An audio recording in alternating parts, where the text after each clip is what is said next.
KEAM 2024 allotment progress ചെയ്യുന്നതിനോടനുബന്ധപ്പെട്ട് കുറച്ച് കുട്ടികൾ എന്നോട് ചോദിച്ചു, കഴിഞ്ഞ വർഷത്തെ ലാസ്റ്റ് റാങ്ക് തേർഡ് അലോട്ട്മെൻറ്റിൽ പോയിരിക്കുന്നത് ബൈ കോളേജ് ഒന്ന് വീഡിയോ ചെയ്യാമോ എന്ന് ചോദിച്ചു.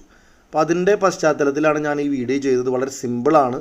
കഴിഞ്ഞ വർഷത്തെ PDF നിന്ന് അത്യാവശ്യം തരക്കേടില്ലാത്ത ടോപ്പ് കോളേജുകൾ നമ്മൾ എടുത്തിട്ട് ആ കോളേജിലെ എല്ലാ ബ്രാഞ്ചുകളുടെയും എല്ലാ കാറ്റഗറിയുടെയും ലാസ്റ്റ് റാങ്ക് നമ്മളിവിടെ സ്നാപ്ഷോട്ടായിട്ട് കാണിക്കുകയാണ്. നിങ്ങൾക്ക് ഇത് സൂം ചെയ്ത് കൂടുതൽ ഡീറ്റെയിൽ ആയിട്ട് കാണാം, അല്ലെങ്കിൽ നിങ്ങൾക്ക് ഇതിൻ്റെ സ്ക്രീൻഷോട്ട് എടുത്ത് സേവ് ചെയ്ത് വെക്കാം. നിങ്ങൾക്കൊരു ഹാൻഡ് ബുക്ക് പോലെ ഉപകാരപ്പെടും. എല്ലാ ബ്രാഞ്ചുകളും അതാത് കോളേജിൻ്റെ താഴെ നമ്മൾ കാണിച്ചിരിക്കുകയാണ്.